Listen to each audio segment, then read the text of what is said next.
আজকে আমরা একটি খুব সুন্দর গল্প নিয়ে আলোচনা করব। এটি আমাদের পঞ্চম শ্রেণীতে আছে এবং এটি সেকেন্ড ইউনিট টেস্ট এক্সামে অবশ্যই আসবে। তাহলে আমরা প্রথমে গল্পটির বিষয়বস্তু পড়ব এবং তার থেকে কিছু যেসব গুরুত্বপূর্ণ প্রশ্ন পরীক্ষাতে আসতে পারে সেসব বিষয় নিয়ে আলোচনা করব। প্রথমে গল্পের নামটি বলি। নামটি হলো মধু আনতে বাঘের মুখে এবং গল্পটি কে লেখেন? শিবশঙ্কর মিত্র। গল্পটির বিষয়বস্তু যদি তোমরা বাড়িতে বইটি পড়ে থাকো তাহলে জানবে। গল্পটিতে কিন্তু আমরা দেখেছি মেইন তিনজন চরিত্র আছে। নাম কি? ধনাই, আরজান আর কফিল। তারা সুন্দরবনে যায় মধু সংগ্রহ করতে এবং সেখানে গিয়ে কোন কোন সমস্যার সম্মুখীন হতে হয়, কিভাবে তাদেরকে যে বাঘ আক্রমণ করে সেখান থেকে সে কিভাবে বেঁচে আসে, এই সব বিষয় নিয়ে কিন্তু একটি রোমাঞ্চক একটি গল্প রয়েছে। এবং এখন আমরা গল্পটির যে গুরুত্বপূর্ণ প্রশ্ন যেগুলি পরীক্ষাতে আসতে পারে সেসব বিষয় নিয়ে আলোচনা করি। প্রথম প্রশ্ন আছে, সুন্দরবনে কারা মধু সংগ্রহ করতে গিয়েছিল? সুন্দরবনে কে কে গিয়েছিল? ধনাই, আরজান আর কফিল। তারা তিনজন মধু সংগ্রহ করতে যায়। এদের মধ্যে প্রধান অভিজ্ঞ লোক কে ছিল? এদের মধ্যে অভিজ্ঞ বলতে বোঝাচ্ছে যে তারা যে মধু সংগ্রহ করতে যাচ্ছিল সেখানে গিয়ে কি কি করতে হবে সেসব জ্ঞান বা অভিজ্ঞতা কার বেশি ছিল? উত্তর তাহলে কি হবে? এদের মধ্যে ধনাই ছিল প্রধান বা অভিজ্ঞ লোক। মধু আনতে বাঘের মুখে গদ্যটির লেখককে আমি কিন্তু শুরুতেই বলে দিয়েছিলাম। মধু আনতে বাঘের মুখে গল্পটির লেখক হলেন শিবশঙ্কর মিত্র। দ্বিতীয় প্রশ্ন কি আছে? ধনাই কাস্তে ও বাঁশ নিয়ে বনে ঢুকেছিল কেন? উত্তর হবে মধু কাটার জন্য বাঁশের কঞ্চি দিয়ে তারও ও চাঁচ তৈরি করতে এবং গাছের ডালপালা কাটতে ধনাই কাস্তে ও বাঁশ নিয়ে ঢুকেছিল।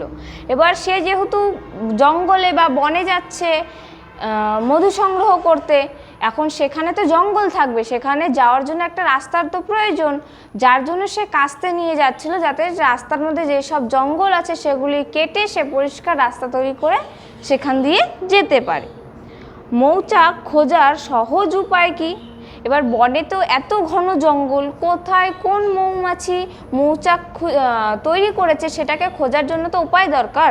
সেটি সহজ উপায় কি? মৌমাছি যেদিকে মধু নিয়ে উড়ে যায় তার পিছু পিছু ধাওয়া করাই মৌচাক খোঁজার সহজ উপায়।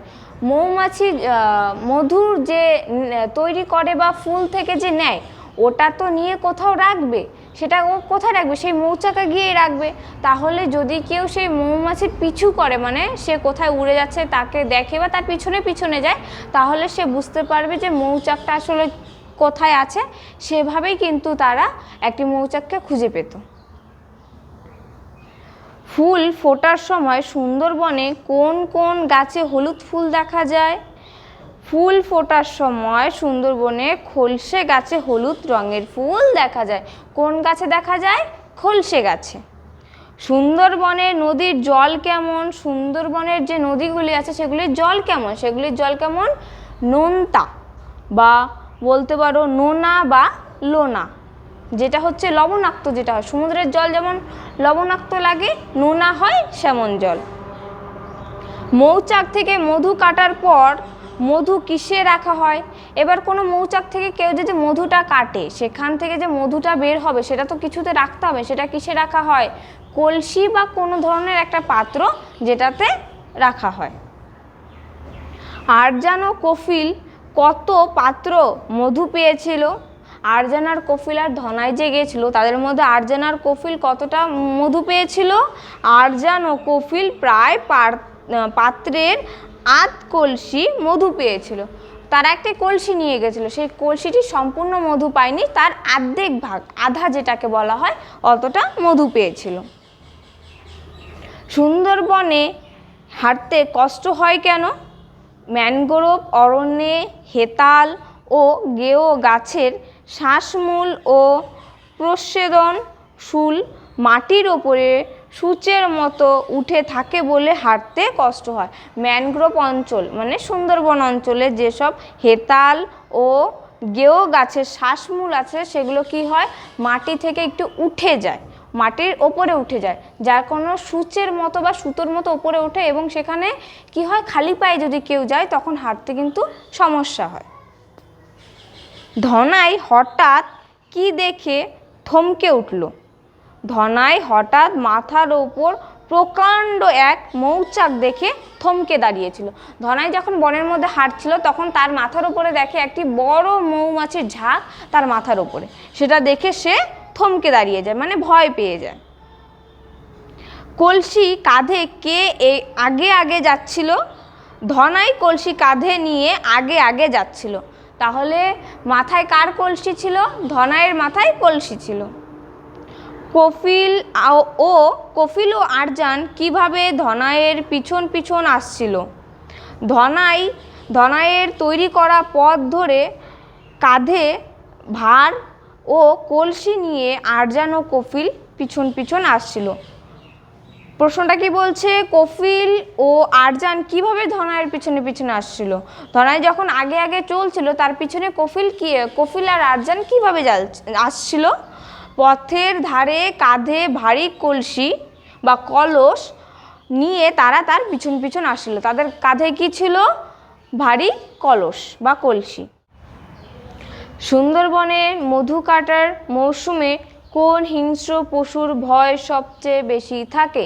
সুন্দরবন যেহেতু একটি জঙ্গল এলাকা, যার কারণে সেখানে নানা ধরনের জীবজন্তু থাকে এবং সেই জন্য কিন্তু একটি ভয়েরও পরিবেশ থাকে। তাহলে কোন পশু সবথেকে বেশি ভয়ঙ্কর বা কোন জন্তু বলতে পারি আমরা? সেটির মধ্যে কি হবে? বাঘ। বাঘটি হচ্ছে সবথেকে ভয়ঙ্কর এবং সেটিকে কিন্তু আমরা রয়্যাল বেঙ্গল টাইগার নামেও জানি। ধনাই কফিল ও আরজানকে কিসের সংকেত দিয়েছিল? ধনাই মৌচাক দেখতে পেয়েই কফিল ও আরজানকে সিটি দিয়ে সংকেত জানিয়েছিল। যখন সে একটি মৌচাক দেখতে পায় তখন সে সিটি দিয়ে তাদের দুজনকে সংকেত দেয়। বাঘ ধনাইকে আক্রমণ করতে গিয়ে কোথায় পড়েছিল? গল্পটি পড়লে তোমরা জানতে পারবা একটি মোমেন্টে যেখানে আসে যে বাঘটি কিন্তু ধনাইকে গিয়ে আক্রমণ করে এবং তখন সে যখন তাকে অ্যাটাক বা আক্রমণ করতে যায় তখন সে কোথায় গিয়ে পড়েছিল? বাঘ ধনাইকে লক্ষ্য করে লাফ দিলেও ধনাইকে না পেয়ে সোজা একটি সরু তবলা গাছের ওপর পড়ে গিয়েছিল। সে যখন ধনাইকে দেখে এবং তার উপর ঝাঁপিয়ে পড়তে যায় বা লাফিয়ে পড়তে যায় তখন কি করে, সে ধনাই সরে যাওয়ার কারণে সে কিন্তু একটি তবলা গাছের উপরে গিয়ে পড়ে যায়। বাঘের ধাক্কায় কার মাথা থেকে কলসি পড়ে গিয়েছিল? বাঘের আচমকা ধাক্কায় ধনাইয়ের মাথা থেকে মধুর কলসি ভেঙে পড়ে গিয়েছিল। যখন বাঘটি তাকে আক্রমণ করতে যায় তখন কিন্তু তার মাথার উপর একটি কলসি থাকে যেটির মধ্যে কিন্তু মধু ছিল এবং সেটি বাঘের আচমকা আসার কারণে সে ভয়ে এবং বাঘের গায়ের সঙ্গে ধাক্কা খাওয়ার কারণে সেই কলসিটা কিন্তু পড়ে যায়। বাঘের গায়ে কি পড়েছিল? ধনাইয়ের মাথায় কলসি ভেঙে বাঘের মাথার ও গায়ের ওপর সমস্ত মধু পড়ে গিয়েছিল। ধনাইয়ের মাথার ওপর যে কলসিটি ছিল এবং সেটি যখন বাঘের সঙ্গে ধাক্কা খাওয়ার পর ভেঙে পড়ে যায় সেটি কার ওপর পড়ে? সেটি বাঘের ওপর পড়ে কিন্তু, এবং তাতে কি হয়, তার পুরো শরীরে এবং মুখে কিন্তু মধু লেগে যায়। শিবশঙ্কর মিত্রের মূল কী ধরনের রচনার জন্য বিখ্যাত? শিবশঙ্কর মিত্র প্রধানত কোন মূল রচনার জন্য বিখ্যাত? শিবশঙ্কর মিত্র সুন্দরবন গল্প এবং সেখানকার বন্যজীবনের কেন্দ্রীয় চরিত্র বা রচনার জন্য বিখ্যাত। সে যে সুন্দরবনের ব্যাপারে তাদের জীবন কাহিনী, সুন্দরবনের লোকজন বা জীবজন্তু কীভাবে বসবাস করে, কী সব এসব বিষয়ে যে লেখেন সেই জন্য তিনি বিখ্যাত। তবলা গাছ কি? সুন্দরবন অঞ্চলে একটি বিশেষ ধরনের নরম সরু গুড়ির গাছকে তবলা গাছ বলা হয়। সুন্দরবনে একটি গাছ পাওয়া যায় যেটি লম্বা হয় এবং সরু হয়, তার গুড়িগুলিও কিন্তু সরু হয় এবং সেটি কিন্তু নরম হয়, সেটিকে আমরা কি বলবো? তবলা গাছ। এবার আমরা কিছু বট কোশ্চেন, যেমন ধরো 3 মার্কে কি 5 মার্কে তোমাদের পরীক্ষাতে আসতে পারে, সেটি নিয়ে আমরা বিশ্লেষণ করব। সুন্দরবনে মধু সংগ্রহ করতে যাওয়ার আগে কি কি প্রস্তুতি নিতে হবে এবং সঙ্গে কি কি সরঞ্জাম নিতে হবে সে বিষয়ে আলোচনা করব। কেউ যদি যেসব লোক মৌচাক কাটে, মধু সংগ্রহ করে, তারা যখন কোনো বনে বা কোথাও মধু সংগ্রহ করতে যায় তাদের কিছু তো জিনিস প্রয়োজন, যেসব জিনিস নিয়ে যাবে সেসব জিনিস কি কি প্রয়োজন সেটি নিয়ে আলোচনা করব। সুন্দরবনে মধু সংগ্রহ করতে যাওয়া অত্যন্ত বিপজ্জনক কাজ। সেটি কিন্তু একটি সংকট বা কোনো ভয়ঙ্কর কাজ বলতে পারো, যেটির কোনো বড় সমস্যা হতে পারে। এত বড় ঘন জঙ্গলে যাওয়া, এত কিছুর সম্মুখীন হয়ে মৌচাক কাটা এটি একটি বিপজ্জনক কাজ। তাই দল বেঁধে অভিজ্ঞ লোকের সাথে সেখানে যেতে হয়। যেসব লোক এসব কাজ করে, অভ্যাস আছে বা তার ব্যাপারে জ্ঞান আছে, তাদের সঙ্গেই কিন্তু যাওয়া প্রয়োজন।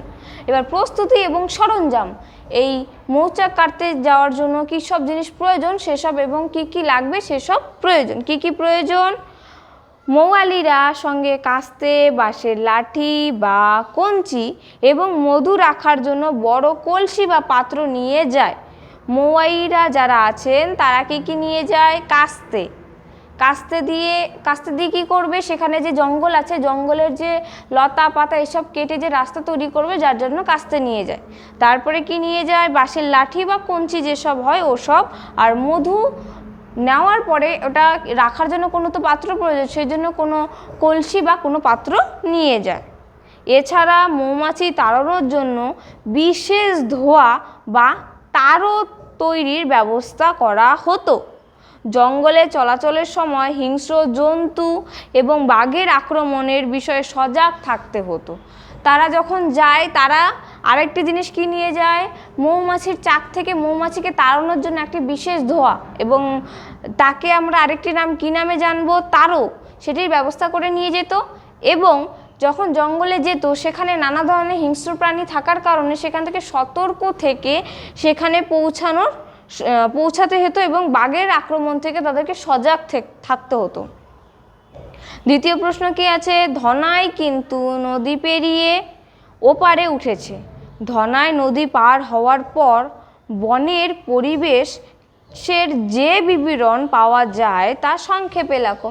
ধনাই যখন নদী পার করে বনের মধ্যে বা জঙ্গলের মধ্যে ঢোকে তখন সেখানকার পরিবেশটা কেমন ছিল সেটির বিবরণ চেয়েছে। তাহলে আমরা উত্তরটা দেখে নেই। ধনাই আগে কাদা মাটি পেরিয়ে বন চড়ে উঠেছিল। কাদা মাটি পেরিয়ে সে কোথায় যায়? বনে পৌঁছায়। সুন্দরবনের জমি খুব দুর্গম, সেখানে হেতাল গাছ ও নানা লতা পাতার ঘন জঙ্গল। সেখানে কি গাছ আছে? হেতাল গাছ আছে এবং নানা ধরনের লতা পাতা, ঝাড় জঙ্গল যেসব হয় সেসব গাছ ছিল। মাটির তলা থেকে সুতোর মতো শ্বাসমূল উঠে থাকার ফলে খালি পায়ে হাঁটা খুবই কষ্টকর। এর আগেও কিন্তু আমি বলছি যে মাটির মধ্যে সেখানদের গাছ থেকে কি উঠে? শ্বাসমূল, যেটা সুতোর মতো কিছুটা উঠে, এবং সেখানে খালি পায়ে হাঁটা খুবই বিপজ্জনক হয়ে যায় বা কষ্টকর হয়ে যায়। বনের ভেতরের চারিদিকে শান্ত কিন্তু পদে পদে বিপদের ঝুঁকি। বনের জায়গাটা কিন্তু নির্জন। এখানে যেমন আমাদের এখানে গাড়ি ঘোড়া এসবের বা কলকারখানা এসবের আওয়াজ থাকে, বনে কিন্তু সেটা থাকে না। বনটা হচ্ছে নির্জন জায়গা, কিন্তু সেখানে বিপজ্জনক, কারণ সেখানে হিংস্র প্রাণীতে ভর্তি, যার কারণে সেখানে কিন্তু প্রতিটা পায়ে পায়ে কিন্তু মৃত্যুর আশঙ্কা থাকে এবং বিপজ্জনক থাকে। এই রকম থমথমে অরণ্য আবহাওয়ার মধ্যে ধনাই একা সাবধানে পথ বানিয়ে এগোচ্ছিল। এত কিছু সমস্যার মধ্যে দিয়েও কিন্তু ধনাই সাহস করে নিজে নিজে পথ বানিয়ে একে একে এগিয়ে যাচ্ছিল। সুন্দরবনে মধু কাটতে গিয়ে বাঘের সঙ্গে ধনাইয়ের কিভাবে মোকাবিলা হলো সংক্ষেপে ঘটনাটি বিবরণ দাও। যখন ধনাই একা একা আগে রাস্তায় চলতে থাকে তখন কিন্তু তার বাঘের সাথে সাক্ষাৎ হয় বা কিছু একটি ঘটনা হয়। সেই ঘটনাটি কি ছিল সেটিকে সংক্ষেপে বিবরণ দিব। ধনাই যখন মাথার ওপরে বিশাল মৌচাক দেখে কফিল ও আরজানকে ডাক দেওয়ার জন্য প্রস্তুত হচ্ছিল, ঠিক সেই মুহূর্তে একটি বাঘ ঝোপের আড়াল থেকে তার দিকে লাফিয়ে পড়ে। সে যখন একটি মৌচাক দেখে তার যে সাথী ছিল ধনাই আর কফিল আর আরজান, তাদেরকে সে ডাক দেওয়ার জন্য প্রস্তুতি নেয় যে সে মৌচাক পেয়ে গেছে। ঠিক সেই সময় কি হয়, একটি জঙ্গল বা ঝোপ থেকে একটি বাঘ এসে তাকে কিন্তু আক্রমণ করতে নেয়। কিন্তু ধনাই চালাক ছিল এবং ভাগ্যের জোরও ছিল। বাঘ যখন লাফ দেয় ধনাই চট করে সরে দাঁড়ায়। সে কিন্তু চালাক ছিল এবং বলতে গেলে তার ভাগ্যের জোর ছিল যে সে যখন বাঘটি তার কাছে আসে তখন সে কি করে, সেখান থেকে কিন্তু একটু সরে যায়, যার কারণে কিন্তু বাঘটি তাকে আক্রমণ করতে পারে না। বাঘটি ধনাইকে না পেয়ে সোজা একটি সরু তবলা গাছের নিচে ধাক্কা খায়। এই ঘটনাটি আকস্মিক ঘটনায় ধনাই বেঁচে যায়। যেহেতু বাঘটি তাকে ঝাঁপ দেয়, যখন সে সরে যায় বাঘটি কী করে, ওখানে সামনে চলে যায় এবং সেখানে গিয়ে কি হয়, সেখানে একটি তবলা গাছ ছিল, গাছটির আগার উপর বা গাছটির উপরে গিয়ে সে পড়ে যায়। পরের প্রশ্ন কি আছে, বাঘের আক্রমণে মধুর কলসি ভাঙার পর সেখানে কি অদ্ভুত পরিস্থিতি হয়েছিল। যখন কলসিটি ধনাইয়ের মাথা থেকে কলসিটা ভেঙে পড়ে যায় তারপর বাঘের কি পরিস্থিতি হয়েছিল। বাঘ যখন ধনাইকে লক্ষ্য করে লাফিয়ে পড়ে, তবলা গাছে আছড়ে পড়ে, তখন বাঘের গায়ে ধাক্কায় ধনাইয়ের মাথার মধুর কলসিটি ভেঙে যায়। যখন বাঘটি লাফ দেয় এবং ধনাই সরে যায় তখন কিন্তু ধনাইয়ের গায়ের সঙ্গে বাঘের স্পর্শ হয় বা ধাক্কা খায়। ধাক্কা খাওয়ার কারণে কি হয়, তার মাথার উপর যে কলসিটি ছিল সেটি পড়ে ভেঙে যায়। কলসিটির সমস্ত ঘন মধু বাঘের গায়ে বা মাথায় ও মুখে পড়ে লেপে যায়। বাঘের চোখ মুখে মধু ঢুকে যায়, বাঘটি দিশেহারা হয়ে পড়ে। বাঘটির যখন মধুর কলসিটা ভেঙে যায় তখন সেটি কিন্তু বাঘের ওপরে পড়ে। বাঘের মাথায় মুখে পুরো শরীরে মধু হয়ে যায় এবং তার নাক মুখ বলতে গেলে বা চোখের মধ্যে সে মধুটি ঢুকে যায় এবং সে সেখান থেকে কী করে, বিকট আওয়াজ দিতে বা গর্জন করতে শুরু করে। এই অদ্ভুত পরিস্থিতির সুযোগেই ধনাই ও তার সঙ্গীরা প্রাণ বাঁচানোর সুযোগে সেখান থেকে তারা পালিয়ে যায়। যখন সে ওই মধুটি তার বাঘের উপরে পড়ে সেই সুযোগে বাঘ তো দিশেহারা হয়ে গেছিল, সে তো কিছু দেখতে পারছে না। সেই মুমেন্টে বা সেই পরিস্থিতিতে কি হয়, ধনাই এবং তার সঙ্গীরা যারা ছিল তারা কিন্তু সেখান থেকে পালিয়ে যায়। মধু আনতে বাঘের মুখে পাঠ্যাংশে অবলম্বনে ধনাইয়ের চরিত্র বর্ণনা দাও। এই যে ধনাই আছে এর চরিত্রটা কিন্তু গল্পটিতে একটি বিশেষ ভূমিকা পালন করে এবং এটি প্রধান চরিত্র বলে আমরা ধরতে পারি। এটিরই যে চরিত্র কি কি বিশ্লেষণ দেওয়া আছে সেটি সংক্ষেপে জানব। শিবশঙ্কর মিত্রের মধু আনতে বাঘের মুখে গল্পের প্রধান চরিত্রকে ধনাই। এবার অভিজ্ঞতা ও পথদর্শক। সে সুন্দরবনে জঙ্গল ও মৌচাক খোঁজার কাজে অত্যন্ত অভিজ্ঞ। দলের দুজন কে ছিল, দুজন আরজান ও কফিল তার উপর ভরসা করে। ধনাই ছিল একটি অভিজ্ঞপূর্ণ ব্যক্তি বলতে পারি আমরা, কারণ সে জানতো কিভাবে মধু সংগ্রহ করতে হবে, কোন কোন কাজ করতে হয় সেসব ব্যাপারে সাথে অভিজ্ঞতা ছিল। এবং তার যে সঙ্গীরা ছিল আরজান আর কফিল তারা তাকে বিশ্বাস করতো, ধনাইকে বিশ্বাস করতো। এবার সাহস ও সতর্ক। বনের প্রতিকূল পরিবেশেও ভয় না পেয়ে সবার আগে পথ তৈরি করে এগোনো। তার কিন্তু সাহস ছিল, যার কারণে সে একাই আগিয়ে গিয়ে সেই জঙ্গলগুলি কেটে রাস্তা তৈরি করে কিন্তু সে এগিয়ে চলতো। উপস্থিতি বুদ্ধি। বাঘ যখন আক্রমণ করে তখন ভয় না পেয়ে হতবুদ্ধ না হয়ে নিজের উপস্থিতির বুদ্ধি জোর দিয়ে সেখানে বাঘের হাত থেকে রক্ষা পায়। যখন তাকে বাঘ আক্রমণ করে, সেমন যদি কোনো ব্যক্তি হয় যার সামনে বাঘ আসবে, তখন কিন্তু সে ভয়ের জন্য সেখানে কি করবে, অনেক সময় মানুষের বুদ্ধিও কাজ করে না, কিন্তু সেখানে ধনাই নিজের বুদ্ধি খাটিয়ে সেখান থেকে প্রাণপণে কিন্তু বেঁচে এসেছিল। সুন্দরবনের মানুষের জীবনযাত্রা কতটা বিপজ্জনক তা গল্প অবলম্বনে আলোচনা করি। এই গল্প থেকে কিন্তু আমরা কিছু হলেও বুঝতে পারি যে সুন্দরবনে যেসব লোকজন বসবাস করে তাদের জীবনযাপনটা কতটা বিপজ্জনক হয় এবং সেটিরই বিষয় নিয়ে একটু আলোচনা করব। মধু আনতে বাঘের মুখে গল্পে সুন্দরবনের শ্রমজীবী মানুষের জীবন কঠিন বাস্তবে ফুটে উঠেছে। সুন্দরবনে মানুষের জীবিকা নির্বাহনের অন্যতম উপায় মধু সংগ্রহ এবং কাঠ সংগ্রহ। সেখানকার যে লোকজন থাকে তাদের কিন্তু ধরতে গেলে প্রধানত বলা যায় না, কিন্তু কিছু কিছু বেশিরভাগই যেসব কৃষিজীবী মানুষ আছে বা শ্রমজীবী যেসব মানুষ আছে তাদের কিন্তু প্রধান কাজ হচ্ছে মধু সংগ্রহ করা বা জঙ্গল থেকে কাঠ সংগ্রহ করে আনা, সেগুলোকে বিক্রি করা, এসব মাধ্যমেই কিন্তু তারা জীবনযাপন করে। কিন্তু এই কাজে জীবনের ঝুঁকি প্রতি মুহূর্তে থাকে। প্রথমত বিষাক্ত মৌমাছির কামড়, দ্বিতীয়ত সুন্দরবনের সুচলো মাটি ও ঘন জঙ্গল, আর সবচেয়ে বড় ভয় হলো বাঘের আক্রমণ। সামান্য ভুলের জন্য জীবন চলে যেতে পারে। এই গল্প প্রমাণ করে পেটের টানে সুন্দরবনে মানুষ কত ঝুঁকি নিয়ে বেঁচে থাকে। এখানে কি বলা হয়েছে যে সেখানে যেসব মানুষজন যারা মধু সংগ্রহ করতে বা কাঠ সংগ্রহ করতে যায় তাদের জীবন কিন্তু অত্যন্ত বিপর্যয়পূর্ণ। সেই সব প্রতি মুহূর্ত বা প্রতিদিন তারা এই বিপর্যয়ের সম্মুখীন করে কিন্তু তারা নিজেদের জীবনযাপন করছে শুধু কি পেটের টানের জন্য। এবং সেখানে যেসব বিপজ্জনক ঘটনা ঘটতে পারে, যেমন বাঘের আক্রমণ, বিষাক্ত মৌমাছির কামড়, প্রতি মুহূর্তে কিন্তু এসব কিছু তাদের জীবনে ঘটতে থাকে, সেসব থেকে তারা বেঁচে জীবনযাপন করছে। মৌমাছি পিছু ধরা সহজ কথা নয়। কেন মৌমাছির পিছু ধরা সহজ নয়?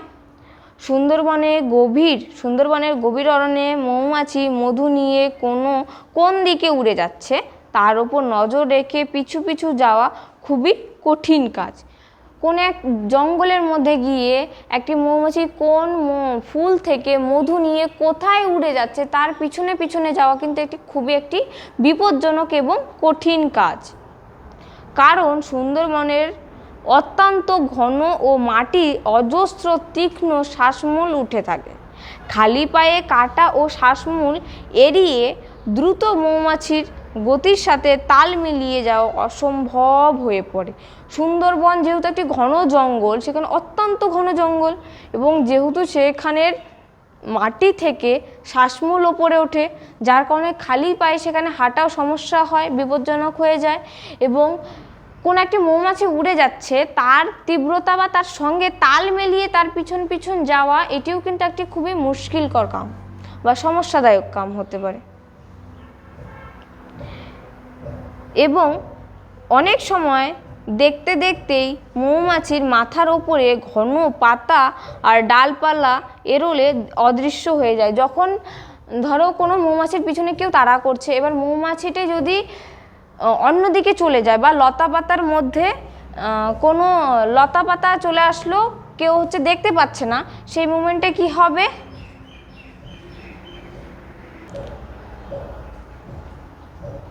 সেই সময় কি হয় বলো তো? যখন কোনো লতা পাতা তাদের সামনে চলে আসে, তখন কি তোমার সামনে যদি কোনো একটি লতা পাতা বা কোনো ঝাড় জঙ্গল আসে, তখন তুমি কি সামনে দেখতে পাবে না। সেই সময় যদি মৌমাছিটা কোথায় উড়ে যায় সেখানে তোমাকে সেই মৌমাছিটিকে খোঁজা কিন্তু খুবই একটি সমস্যাকর হয়ে ওঠে। এবার নেক্সট প্রশ্ন কি আছে? আরজান ও কফিল ধনাইকে না দেখতে পেয়ে কি ভেবেছিল এবং পরে কি দেখতে পেয়েছিল? ধনাই আগে আগে পথ কেটে চলে যাওয়ায় আরজান ও কফিল তাকে দেখতে পাচ্ছিল না। ধনাই যেহেতু নিজেই কাস্তে নিয়ে আগে চলে যায়, ঝাড় জঙ্গল কেটে সে আগে রাস্তা তৈরি করে সে যখন চলে যাচ্ছিল, তখন একটা সময় আসে যখন আরজান আর কফিল কিন্তু তাকে দেখতে পায় না। তারা ভেবেছিল ধনাই হয়তো বেশ কিছুটা এগিয়ে গিয়ে মৌচাক খুঁজে পেয়েছে। তারা ভাবছিল যেহেতু ওকে আগে দেখছে না, তাহলে হয়তো কোথাও মৌচাক পেয়ে গেছে। কিন্তু কিছুক্ষণের মধ্যেই বাঘের বিকট চিৎকার ও মট মট করে ডাল ভাঙা শব্দ শুনে তারা আঁতকে ওঠে। যখন তারা এটা ভাবে যে হয়তো সে কোনো মৌচাক পেয়ে গেছে, তখন কি হয়, তারা একটি বাঘের বিকট শব্দ শুনতে পায় এবং মট মট করে ডাল ভাঙার আওয়াজ পায় তারা। তখন তারা যখন ওখানে যায়, তখন তারা কি দেখতে পায়? কাছে এসে তারা দেখতে পায় ধনাই কোনো মতে বেঁচে গেছে এবং বাঘের মুখে চোখে মধু মেখে এক অদ্ভুত কাণ্ড ঘটে গেছে। তখন তারা যখন বাঘের আওয়াজ শুনে তারা কাছে যায় যে কি হয়েছে ব্যাপারটা দেখার জন্য, তখন তারা গিয়ে দেখে যে ধনাই একটুর জন্য সে বাঘের হাত থেকে বেঁচে যায় এবং বাঘের পুরো মুখের মধ্যে, শরীরের মধ্যে মধু লেগে একটি বিকট বা একটি অদ্ভুত কাণ্ড ঘটে যায়।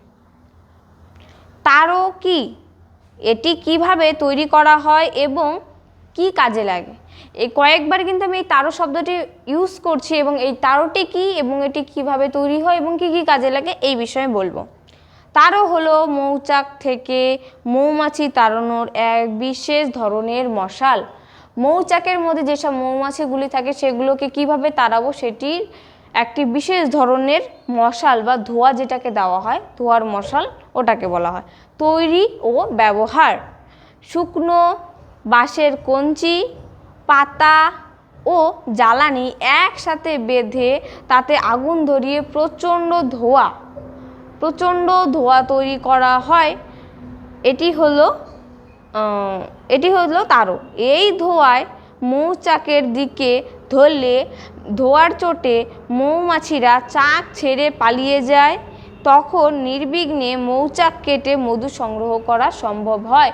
যখন এই বড় ধরনের মশালটা জ্বালানো হয় তখন সেই প্রচণ্ড ধোঁয়ার কারণে মৌমাছিরা কি করে, সেই মৌচাক ছেড়ে কিন্তু তারা অন্য জায়গায় চলে যায় এবং যেহেতু মৌচাকের মধ্যে মধু থাকে না, যেহেতু ওই মৌচাকের মধ্যে মৌমাছিরা তখন থাকে না, যার কারণে সেখানের যে মধুগুলি তখন কিন্তু তারা সংগ্রহ করে নিয়ে নেয়। এটি হচ্ছে লাস্ট প্রশ্নটি বিশ্লেষণ বলি। শিবশঙ্কর মিত্রের মধু আনতে বাঘের মুখে গল্পটির মূল বার্তা ও নামকরণের সার্থকতা আলোচনা করো। মধু আনতে বাঘের মুখে নামকরণটি অত্যন্ত বাস্তবসম্মত ও অর্থপূর্ণ। গল্পটির গড়ে উঠেছে সুন্দর বনের অরণ্যে ধনাই, কপিল ও আরজানের মধু সংগ্রহ করার একটি বিশেষ দিনের দুঃসাহসিকতা অভিযানকে কেন্দ্র করে। গল্পটিতে যেমন মধু সংগ্রহ করার কৌশল ফুটে উঠেছে, তেমনি প্রাকৃতিক বিপর্যয় বা বিপদ ও বাঘের মুখোমুখি হওয়ার রোমাঞ্চক অভিজ্ঞতার বর্ণনা রয়েছে। তাই বিষয়ানুগত বিশেষণভাবে বিবেচনা করলে মধু আনতে বাঘের মুখে নামকরণের সম্পূর্ণ সার্থকতা হয়েছে। এই গল্পটি পড়ে আমরা কি বুঝি, সেই তিনজন কত সমস্যার সম্মুখীন হয়ে তারা মধু সংগ্রহ করে এবং সেখানকার যেসব মানুষজন আছে তারাও যেহেতু সেখানে মধু সংগ্রহ করে বা কাঠ সংগ্রহ করে জীবনযাপন করে, তাহলে তাদেরও কতটা সমস্যার বা বিপজ্জনক তারা জীবনযাপন করে, সেখানকার প্রকৃত পরিবেশ কেমন, সেখানকার জন্তুরা কিভাবে থাকে, এসব বিষয়ে কিন্তু আমরা জানতে পারি। এটি হচ্ছে তোমাদের সেকেন্ড ইউনিট টেস্টের এক্সামে কিন্তু আসবে, তো অবশ্যই এটাই তোমরা বাড়িতে ভালো করে পড়বে, না হলে কিন্তু ভুলে যাবে। তাহলে মন দিয়ে এই প্রশ্নগুলি এবং এই গল্পটি তোমরা বাড়িতে আবার ভালো করে পড়বে।